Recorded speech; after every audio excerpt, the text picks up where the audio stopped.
Alô, galerinha linda do meu coração! O assunto hoje é torpor e hibernação. Bem, no inverno, para poder manter a temperatura corpórea, a taxa metabólica aumenta várias vezes. Para se começar, pequenos animais possuem uma alta taxa metabólica. E o aumento adicional pode ser muito dispendioso quando os alimentos são escassos. A única solução lógica é a desistência da luta para manter o calor interno e deixar que a temperatura corpórea caia, eliminando o custo elevado da manutenção do calor interno. Além disso, os tecidos frios utilizam menos combustíveis e as reservas energéticas duram mais. Isso é, no que se baseia a hibernação. Muitos mamíferos e algumas aves hibernam regularmente durante o inverno, significando que a temperatura corpórea se iguale à do meio. A taxa metabólica, a frequência cardíaca, a respiração e muitas outras funções ficam bastante diminuídas. O animal fica letárgico e responde pouco aos estímulos externos, como ruídos ou toques. Assim, o animal consegue sobreviver ao longo inverno. A maioria dos hibernantes engordam muito.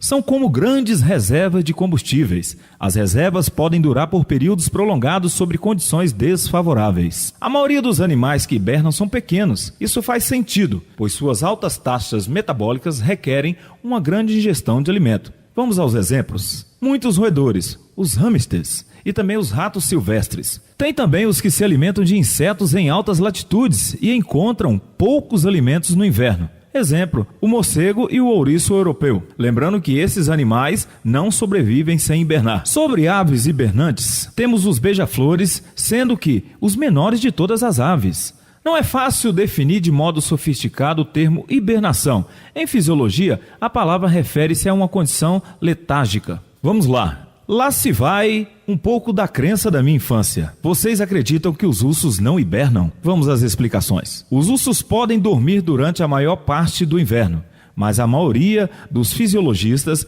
afirmam que não são hibernantes verdadeiros. A temperatura corpórea deles vai apenas a alguns graus.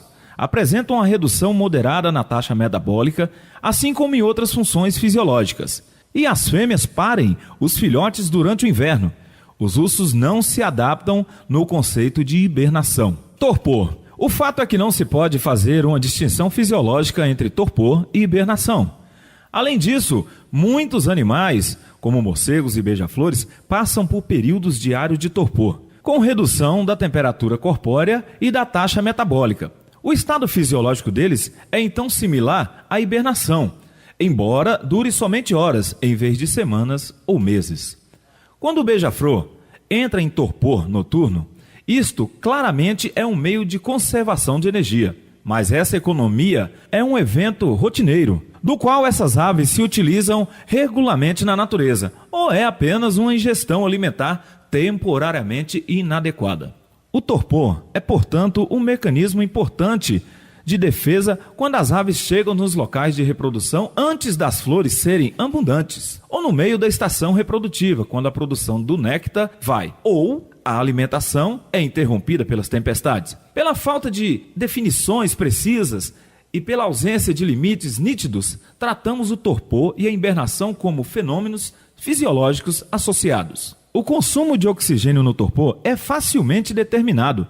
Porém, o custo energético necessário para o reaquecimento do animal ao término de um período de torpor deve ser incluído no custo da energia que foi poupado. O que acontece quando um animal entra em estado de torpor? Ocorre inicialmente a perca de calor e também da temperatura corpórea.